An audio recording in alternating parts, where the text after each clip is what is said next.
En la metodología, el diseño ha sido observacional analítico de corte transversal. Se ha trabajado con una muestra de 107, la prevalencia estimada de base es del 9% para la diabetes, el nivel de confianza del 95% y un margen de error de 0.09%. En estudios poblacionales es aceptable hasta el 10%, razón por la que nos encontramos del margen aceptable. Criterios de inclusión.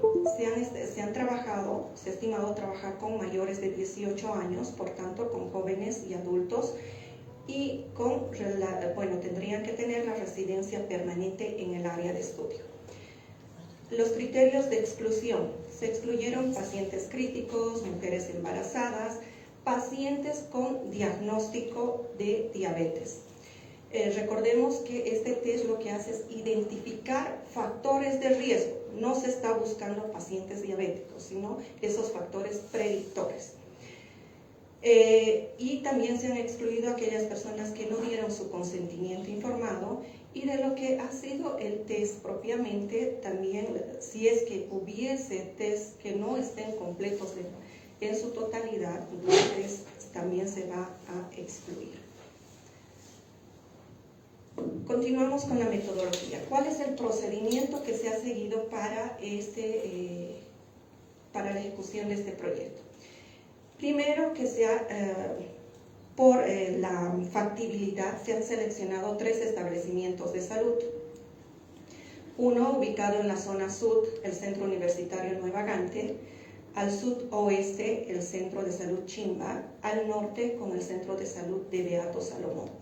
Lo primero que se hizo fue socializar el proyecto con el personal de los establecimientos de salud para coordinar y planificar las actividades a llevarse a cabo en dichos centros. En esta planificación se han trabajado cronogramas con tiempos, horas y actividades. Lo primero que se ha considerado es la aplicación del test, la toma de muestra y la entrega de resultados, las fechas, para cuándo se iba a trabajar, en qué horarios y la manera en que se iba a trabajar, porque son establecimientos de salud y tendríamos que adecuarnos a sus condiciones. En ese sentido, lo primero que se ha hecho en la fecha establecida para la aplicación del test de Findrix ha sido aplicar el consentimiento informado. Posteriormente se ha aplicado el test. Si nos fijamos, esta es una copia del test, es una impresión del test, donde además del test tenemos la identificación del paciente y se ha registrado el número de celular. Esto con una finalidad de que posteriormente utilicemos esa información. Una vez obtenidos los test de Findrix, en una fecha posterior se ha procedido a la toma de muestra.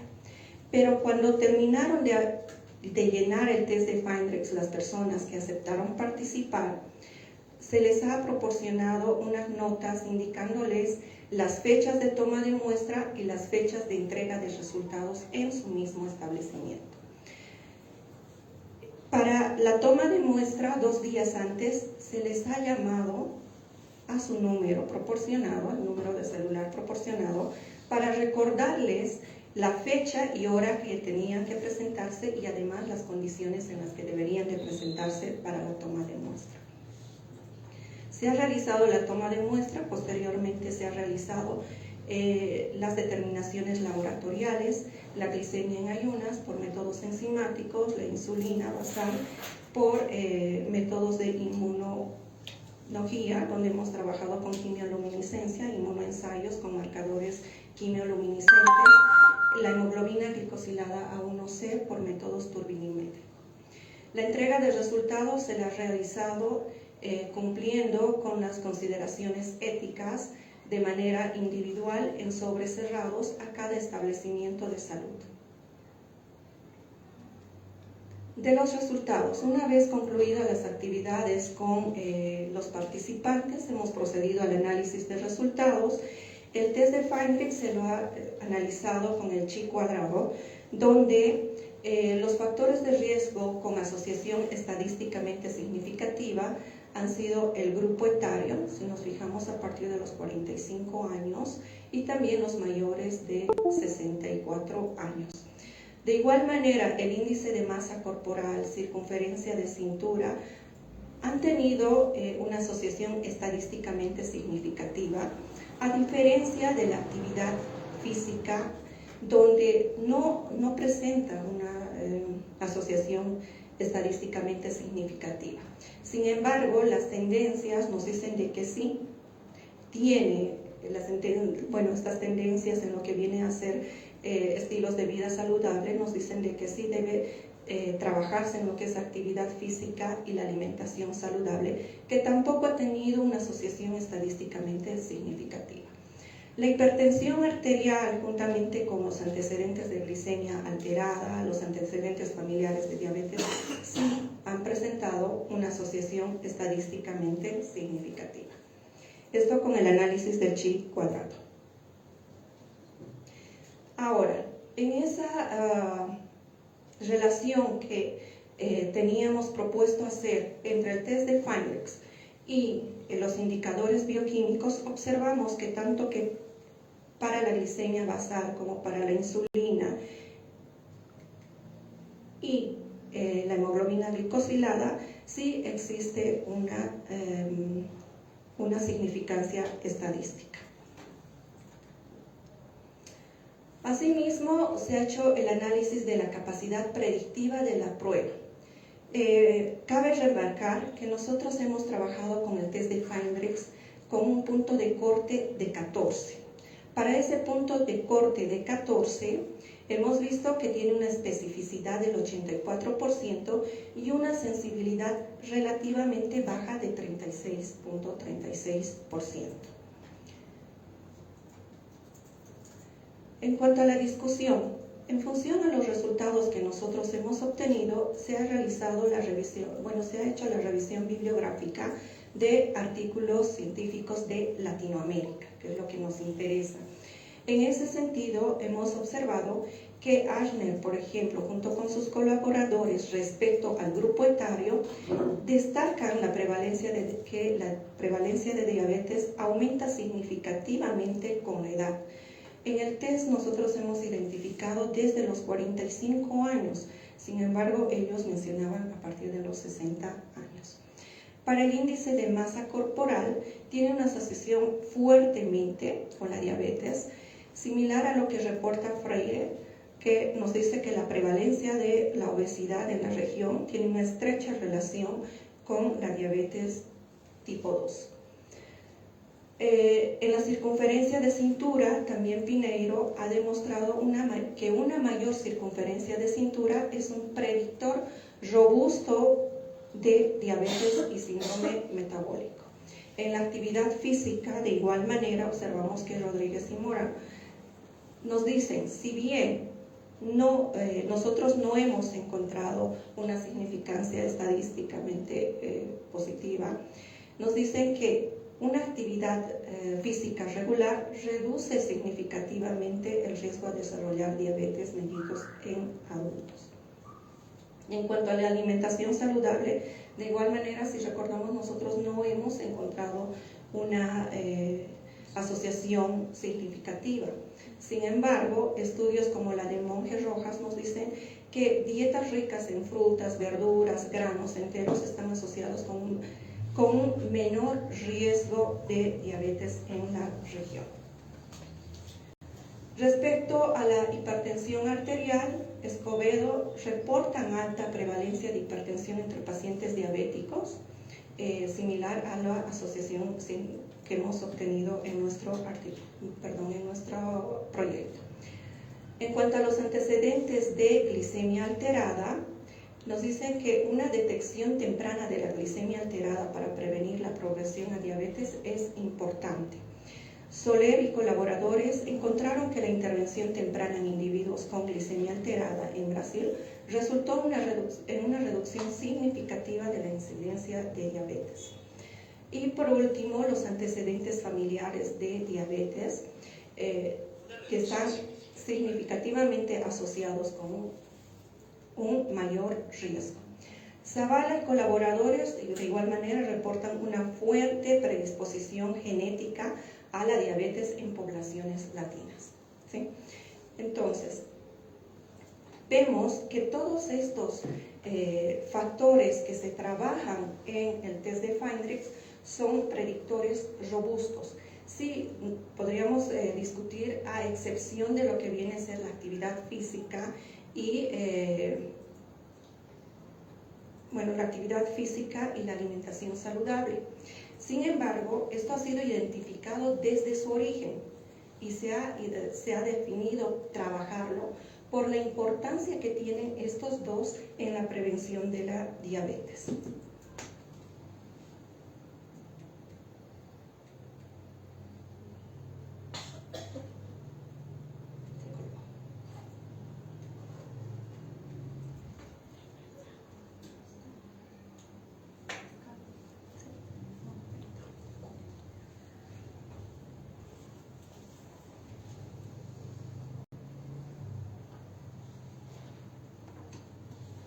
Bien, en conclusión, el aplicar el test de Findrix en la población de estudio se ha encontrado un nivel de riesgo a desarrollar diabetes mellitus tipo 2 del 21% en la población trabajada, tomando un punto de corte mayor a 14 según el mismo test. Al relacionar el puntaje de test de Findrix con los indicadores laboratoriales, hemos observado que los resultados son estadísticamente significativos. Por tanto, nosotros definimos o concluimos en que el punto de corte para nuestra población debería mantenerse el puntaje de 14. Demostrándonos que el test de Findrix además es una herramienta útil para nuestro medio y de fácil aplicación como una medida de prevención en las instituciones de atención primaria en salud, como un primer paso para la valoración de riesgo a desarrollar diabetes mellitus tipo 2. Las literaturas revisadas nos indican que esta debería ser una estrategia utilizada en la atención primaria de salud, también en la atención primordial de salud, que todos los trabajadores de salud que se desenvuelven en esa área deberían de utilizarla. Gracias. Muchas gracias, doctora Susana Abasto. Vamos a dar paso, por favor, al auditorio para que puedan realizar las preguntas correspondientes y también revisamos en la página de Facebook si existe alguna pregunta. Doctora Luisaga. Bien, buenos días. Definitivamente tener estas sesiones de Journal Club enriquecen mucho toda la actividad científica del IBISMED y de toda la Facultad de Medicina y por ende de toda la Universidad Mayor de San Simón. Estas actividades han sido desarrolladas durante ya más de 4 años y han sido coordinadas a través de lo que es el doctorado. Y bueno, cabe recalcar que ahora que ya se está dejando una gestión y se está nueva, simplemente hay el relevo en la carrera de postas, las postas se van relevando y las cosas continúan, ¿no? Entonces quiero agradecer al doctor Erostegui porque continuaremos con esta actividad y bueno, felicitar aquí a la doctora Susana Abasto que está iniciando esta nueva gestión facultativa como un journal. Y bueno, definitivamente lo que se ha presentado hoy día es muy importante para el tema de prevención en diabetes. Cuando estábamos desarrollando el doctorado con Jersin y la doctora Armaza en un equipo multidisciplinario, habíamos visto que los centros de salud utilizaban puntos vida aquella vez, que incluso estaban aprobados por el Ministerio de Salud, validados y demás. Sin embargo, los puntos vida tomaban, por ejemplo, una única toma de presión arterial, tomaban una glicemia capilar, que no sabemos si eran ayunas o no. Cuando nosotros hicimos la validación de esos instrumentos que utilizaban, definitivamente esos no eran instrumentos correctos. Y aquella vez se dijo de que no se podía utilizar un punto vida como para hacer diagnósticos o ferias de salud en las cuales se puedan hacer este tipo de diagnósticos. Y se había recomendado que se hagan en servicios de salud todo tipo de diagnóstico en relación a diabetes, prediabetes o alguna actividad preventiva tendría que ser a través de los servicios de salud. Y bueno, gratamente con la doctora Susan hemos trabajado en que se puede implementar este tipo de test en 3 servicios de salud de primer nivel, que son los que manejan el área preventiva y de promoción de salud. Y este test ha sido validado y creo que es un instrumento muy útil. La pregunta que quería hacerle, doctora, aparte de felicitar a usted y al equipo, es ¿cuánto tiempo toma el hacer el test?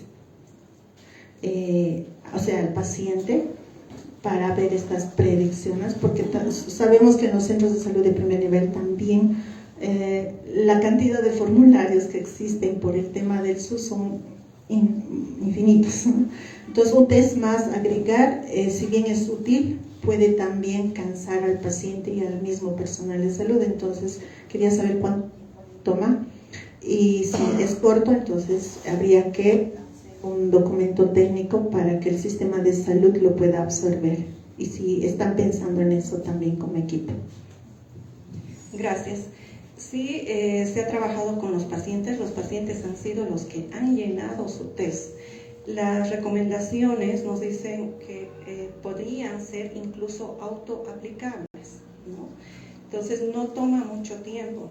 Si el personal de salud toma o es quien va a ayudar en el llenado de este test, no pasa más de 2 minutos en llenar ese test. No es mucho.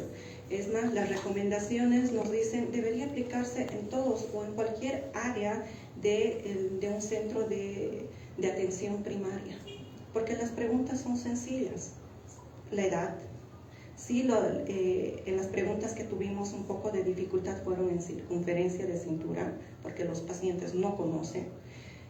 Tampoco el índice de masa corporal es de fácil llenado para los pacientes, pero el resto sí, ¿no? Entonces, es bastante sencillo de aplicar. Debería aplicarse, esa es la recomendación, en cualquier área de los servicios de atención primaria. Muchas gracias, doctora. ¿Alguna otra pregunta? Sí. Doctora Armas. Gracias. A más de la asociación encontrada entre el Fine Risk y los valores bioquímicos, ¿se ha podido determinar una cierta prevalencia en el grupo de estudio de quiénes estaban en riesgo? ¿Cuántos de los pacientes estudiados? Eso creo que no entendí o no escuché en la presentación. Gracias. Sí, el 21%. El 21% sí tenía esa probabilidad de desarrollar diabetes en los próximos 10 años. Además, la recomendación es un test. No es de que se aplica el test hoy y salí negativa y estoy asegurada los próximos 10 años. No. Este test debería aplicarse mínimamente cada 3 años, nos indica, que es el tiempo en el que modificaría la situación según estas instituciones internacionales. Muy bien, doctor. Bueno, muy buenos días, soy el doctor Jesse Mamaño Ortiz, parte del equipo de trabajo que ha ido implementando ese proyecto y que continuamos todavía trabajando en su validación en otros grupos poblacionales para poder ir afinando aquellos factores que ya les ha ido mencionando la doctora Susan, ¿no? Primero, 2 comentarios. El primero es relacionado a la importancia de este test en lo que es la prevención primordial. Es decir, llegar antes de que el paciente incluso desarrolle algún síntoma y signo y pues peor aún cuando ya el paciente es diagnosticado con diabetes, lamentablemente ya llegamos a una etapa tardía. Desde la perspectiva de la salud pública es muy importante justamente la implementación de estas estrategias de prevención primordial que en nuestro país ya han sido descritas en el año 2004, justamente en el Programa Nacional de Enfermedades No Transmisibles, pero que hasta la fecha muy poco se ha ido implementando. Es más, a nivel de las diferentes carreras de medicina o facultades de salud en nuestro departamento, ni siquiera se enseña prevención primordial. Seguimos con prevención primaria, secundaria y terciaria, cuando ya hace más de 10 años está bien instaurado primordial, primaria, secundaria, terciaria y cuaternaria también, ¿no? Muy específico.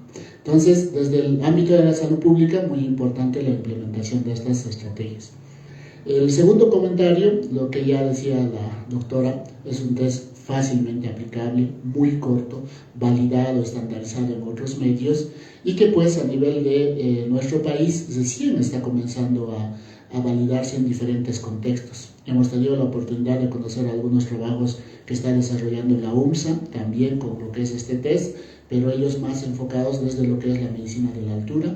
También en el ámbito de lo que es la residencia de medicina familiar, lo han estado utilizando en la Caja Nacional de Salud, tanto en Potosí, Santa Cruz, como también en La Paz, y esperamos que, como vamos apoyando a algunos de ellos, esperamos tener también un panorama más nacional y no solamente local, ¿no? Y finalmente el comentario tiene que ver con este dato de lo que es la actividad física. En sí, no es que los resultados que se han ido presentando muestren que la actividad física no tenga ninguna repercusión, sino en el análisis estadístico que continuamos haciendo todavía otro tipo de pruebas. Hemos hecho el alfa de Cronbachs y el kappa de Cohen, hemos usado diferentes puntos de corte para hacer análisis de curvas ROC también, ¿no? Pero lo que se ha podido observar es que lamentablemente en nuestro medio todos tenemos una baja actividad física. Así los que tienen riesgo alto como los que tienen riesgo bajo, la gran mayoría tienen una baja actividad física intensa.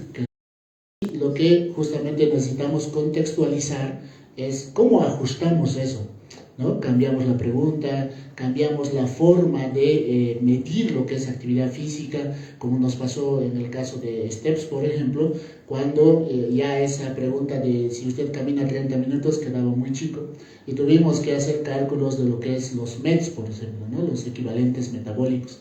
Entonces, eso es lo que en este momento estamos trabajando justamente en esa perspectiva que la doctora Susan le explicaba muy bien, contextualizar a nuestro medio y que pues cada uno de estos factores tenga un peso adecuado, ¿no? Por lo demás, simplemente complementar que es un trabajo que aún no ha concluido, continuamos todavía con otros grupos poblacionales y esperamos que hasta fines de este año ya podamos tener ese documento técnico que se pueda entregar a las autoridades en salud y pues se pueda implementar dentro de lo que es los centros de atención primaria, como ya se ha ido consiguiendo un poco con otros estrategias, por ejemplo, que la doctora Armas acompañando también en esta perspectiva de la prevención de enfermedades no transmisibles, específicamente lo que son las cardiometabólicas. Muchas gracias. Gracias, doctor. ¿Otra pregunta? Ya, Sandra. Buenos días, interesante el trabajo y tengo tres preguntas. Uno, ¿cómo se ha determinado de que la alimentación que consumía este grupo era saludable y no saludable? El otro, me gustaría ver por favor la gráfica de la edad versus el test. Y por último, creo que ya habló el doctor Jerzy respecto a las medidas preventivas, cómo se ha pensado divulgar este proyecto a la comunidad.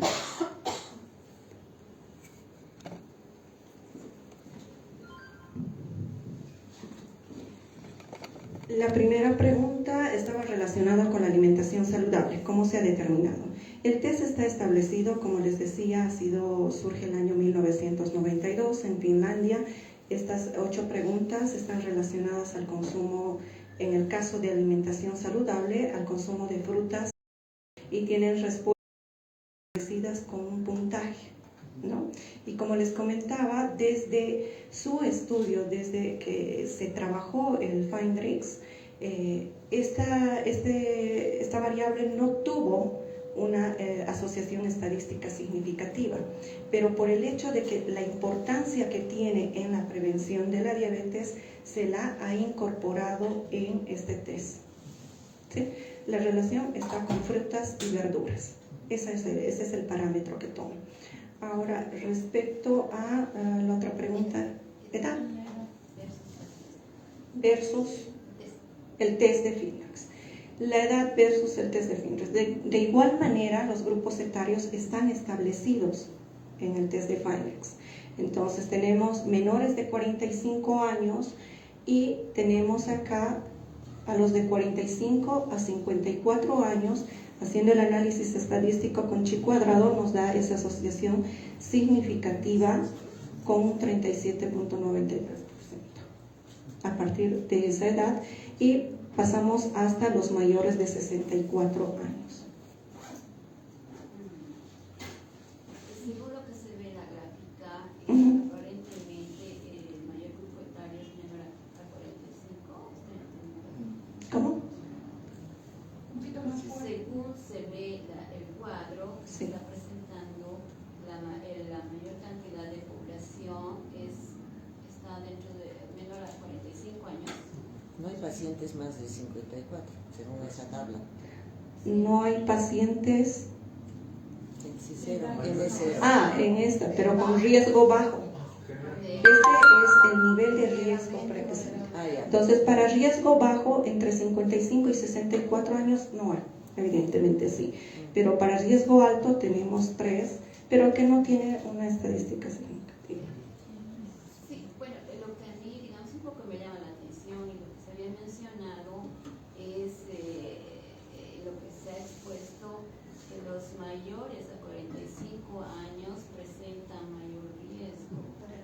Pero si yo tengo ahí las cantidades, creo que hay muchas más personas infectadas menores de 45 años, haciendo la suma total, ¿no? De bajo riesgo, elevado, etc. Una consideración, en realidad el Chi cuadrado no va a venir riesgo. En realidad está midiendo la asociación intergrupo, por allá, porque allá hay varios grupos, ¿no? Entonces está viendo las proporciones de cada grupo, ¿no? Entonces esa es la consideración. Esa es la asociación entre varias variables que se analizan. Entiendo perfectamente, pero mi inquietud es, digamos, ¿en qué edad es la que, digamos, habría el mayor riesgo?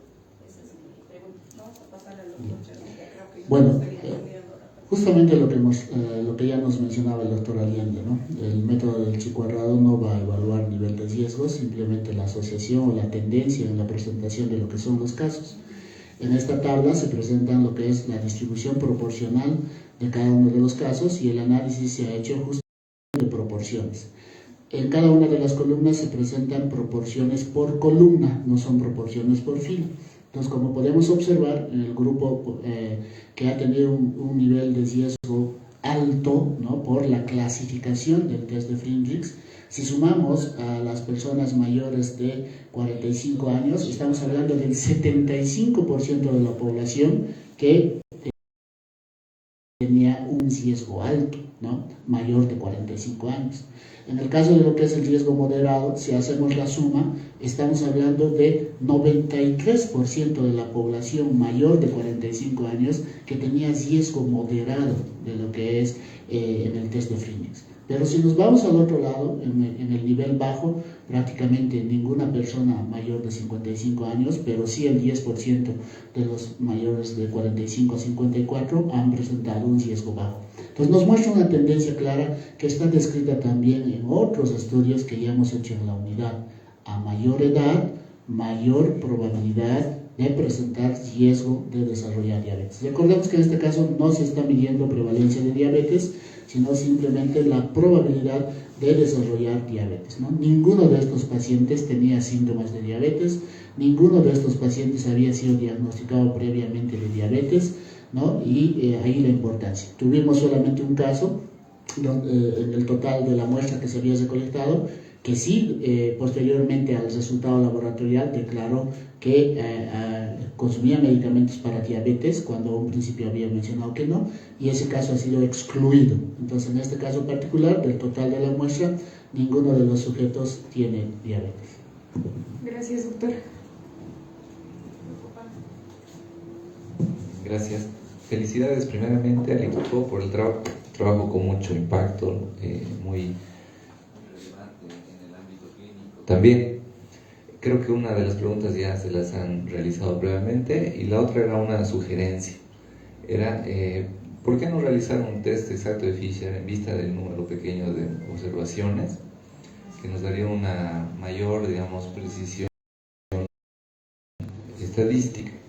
Y lo otro, si hay datos que no coinciden con la teoría, ¿por qué no vamos a un análisis multivariado para ver si es que existe alguna variable confusora en medio?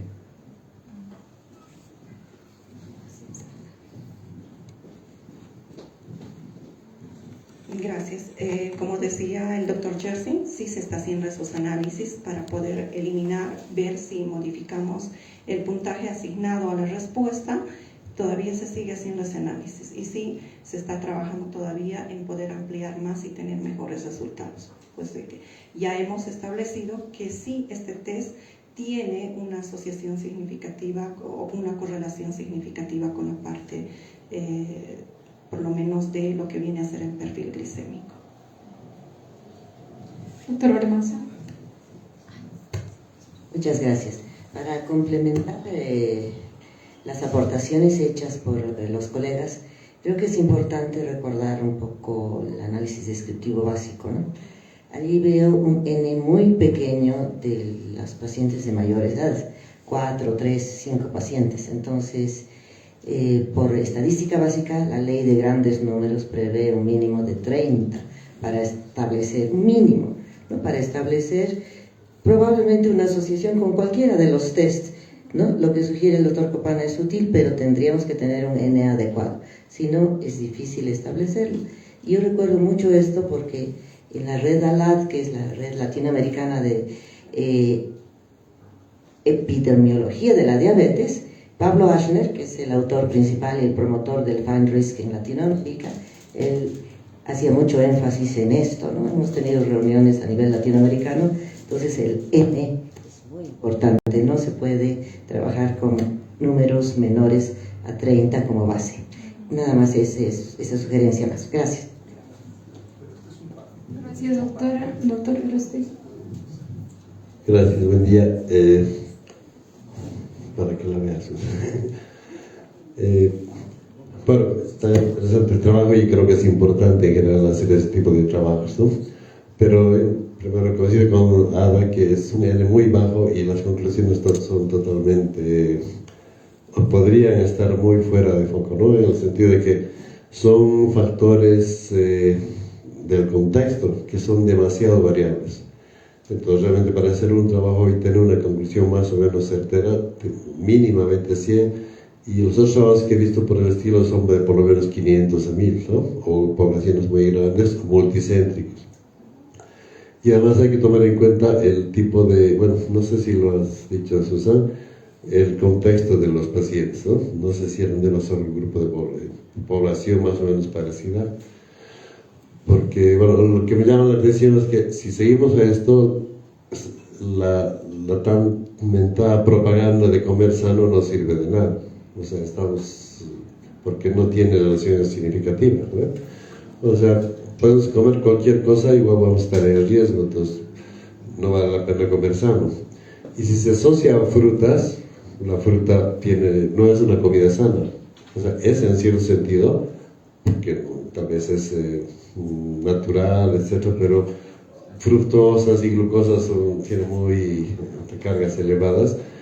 Y bueno, últimamente se ha visto, ¿no?, que la fructosa se absorbe y de hecho para diabetes prohíbe la naranja, por ejemplo, ¿no?, porque tiene muy altos índices de fructosa que rápidamente elevan la glucosa. Entonces, en ese sentido, hay que ser muy cuidadosos en decir que, claro, la conclusión está correcta, ¿no? No hay silicación, pero no podríamos concluir que, bueno, más bien, la inferencia sería que no hay que comer sano, hay que comer cualquier cosa. Claro, porque no tiene significación estadística, entonces necesitamos mucho más estudio. Y una segunda cosa es el consentimiento informado, ¿no? Lo has mostrado así. ¿Solo tienes el texto del consentimiento? ¿Pero lo puedes mostrar o no? No, la presentación no, pero lo tengo. Sí, no, yo lo he leído, pero quería un poco incidir en eso para que en el comité de ética hemos leído el consentimiento, está bien hecho, aprobado, para que se conozca un poco, ¿no? En general. Es importante no solo decir que se ha hecho el consentimiento informado, sino es bien importante mostrar realmente cómo se ha informado, qué se ha informado y cómo la gente ha respondido a eso, ¿no? Ese es un punto que normalmente nos olvidamos. Gracias.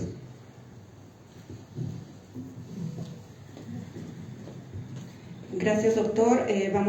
Voy a empezar de atrás para adelante. Como se decía, el proyecto ha sido aprobado por el Comité de Ética, entonces tiene el consentimiento informado, tiene la hoja informativa para el paciente, por eso que se ha socializado el proyecto como tal, el protocolo con el personal de salud para poder ingresar, porque en centros hospitalarios uno tiene que ingresar con una autorización y la aprobación de sus autoridades respectivas, ¿no?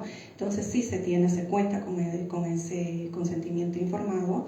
Ahora, hablando de las frutas y las verduras, habíamos recalcado que incluso en el mismo proyecto original del test de Findrex no ha tenido un gran impacto el consumo de frutas ni la actividad física.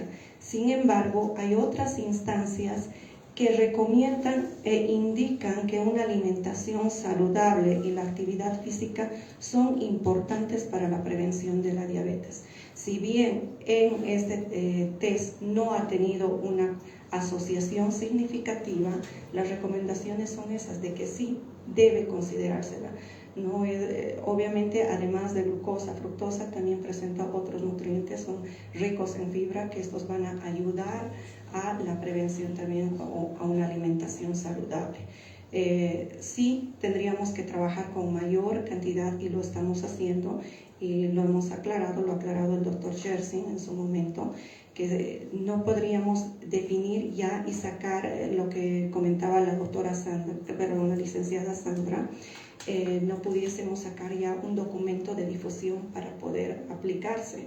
Entonces nosotros también lo hemos analizado y por eso se está haciendo diferentes tipos de análisis y se está aumentando el tamaño muestral. Todavía tenemos muestras suficientes. Entonces vamos a todavía trabajar bastante porque creemos que esta temática es importante de trabajarlo desde la salud pública. Necesitamos implementar estas medidas eficientes para poder hacerle frente a esta preocupación que no solamente es para como equipo de investigación, sino a nivel mundial. Sería muy importante que... Una sugerencia más al equipo. Sería muy importante, digo, que tome en cuenta el índice OMA, no sé si lo han tomado en cuenta, pero sacar los mismos pacientes, sacar su índice OMA y correlacionarlos con el factor de riesgo, tendrías una mucha mayor precisión porque es una medida biológica. Entonces sería tal vez una sugerencia. Hemos trabajado con OMA, se ha trabajado con Banco, estamos en eso. Gracias. Es muy interesante, muchas gracias, un poco la insistencia. En realidad el análisis que se ha realizado es por columna, ¿no? Y el chi cuadrado lo que hace es comparar las proporciones.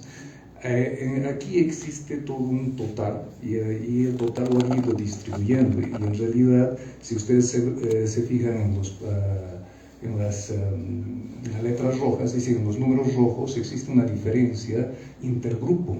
Entonces, pero aquí como el chi cuadrado ideal es hacerlo de 2 por 2, pero este también es un chi cuadrado válido, ¿ya? En general se ve que existe diferencia de intergrupo. Por ejemplo, menor de 45 versus mayor a 64 existe un riesgo, ¿no? Entonces, el análisis en estos casos, cuando no son de 2 por 2, hay que hacerlo justamente en porcentajes, ¿no? Y ver dónde están digamos, las diferencias más importantes, ¿no? Felicidades también. Al doctor ahí, por favor, ¿me pasa? Sí, adelante. Bueno, me parece muy valioso que estén queriendo armar un instrumento para poder facilitar encontrar un riesgo para desarrollar diabetes. Sin embargo, creo que metodológicamente tiene que ser más cuidadoso en el sentido de que, por lo menos escuchando la presentación, no estaba muy claro para mí si es que estaban utilizando el test ya o estaban validando el test. Si se fuera a validar, tendría que tener idealmente un diseño de corte, ¿no? Para que tengas 3 grupos que sigues y algunos van a desarrollar el evento y de ahí probablemente lo que algunos estuvieran esperando, es no tener simplemente correlaciones, sino tener medidas de riesgo, que puede ser el odds ratio o el riesgo relativo. Va a ser más difícil tratar de hacer con otro tipo de diseño, con un diseño de corte transversal o un diseño de caso control, porque las variables van a ser muy difíciles de tener con confiabilidad los valores que sean útiles, ¿no?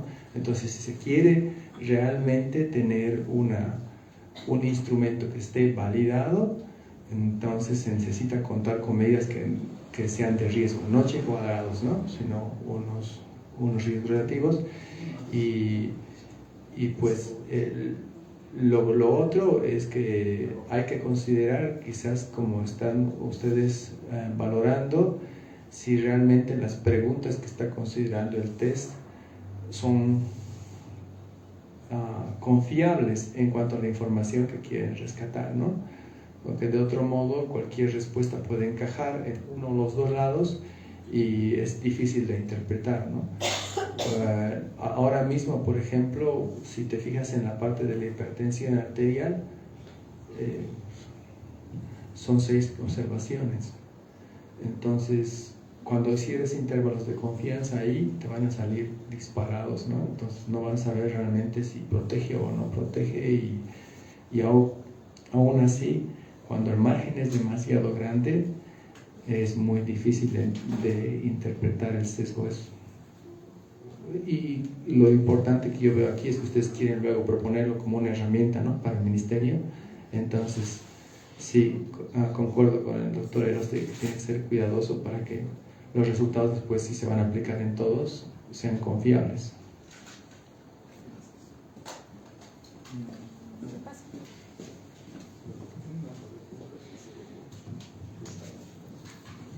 Gracias. Para aclaración, el test ya ha sido validado, el test ha sido validado, ha tenido antes de su presentación a la Organización Mundial de la Salud, a la Organización Panamericana de Salud y a la Asociación Americana de Diabetes, ya ha sido validado. Han trabajado durante 10 años y ha tenido 2 cortes, ¿sí? Este test de Findrix ha sido propuesto en el año 1992. Ha tenido un periodo de validación de 10 años, uno en el 87 y otro en el 92.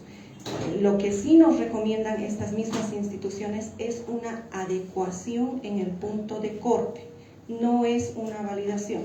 Como lo explicaba de inicio, lo que nos recomiendan es una adecuación según el contexto, que puede ser en el punto de corte.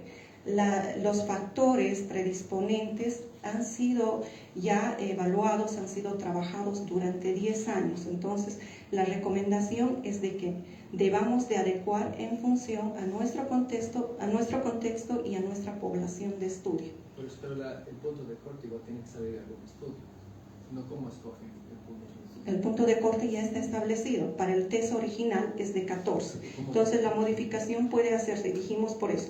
¿Cómo vamos a hacer esa adecuación? Por ello es que hemos trabajado con los indicadores bioquímicos, hemos trabajado desde el punto de corte 9, haciendo un análisis que también había mostrado la Findrix, que es Latin American Diabetes Risk Score, ¿no? Entonces nos decían, para Latinoamérica, esta es la propuesta que les hacemos. Y aquello se ha trabajado con los indicadores bioquímicos para ver dónde existía esa correlación con los indicadores bioquímicos y el puntaje de Findrix. La última intervención, por favor, entonces. Muchísimas gracias. Felicitar al equipo de estudio nuevamente. Yo creo que el tema fundamental aquí en este tipo de reuniones es el aporte que dan los PhD, que mejora mucho y que hay que tomar en cuenta, mejora la visión, la capacidad de análisis de todo el equipo de investigación, y yo felicito a todos quienes han dado sugerencias y aportes, porque es importante, ¿no? Es importante que lo que se ha hecho, el esfuerzo que se ha hecho con los doctorados y con todo eso, rinde frutos. El análisis es más preciso, es más profundo, que es como tiene que ir, y esa tendencia debe mantenerse. Habrá que ver, aparte, ya trataremos de comunicarnos con el doctor Ashner, porque el Fine Risk no se está aplicando, por algo debe ser, no se está aplicando en la mayoría de los países en Latinoamérica. Debe haber razones detrás de ello. Gracias. Gracias, doctora. Entonces, por favor, vamos a brindar un fuerte aplauso a la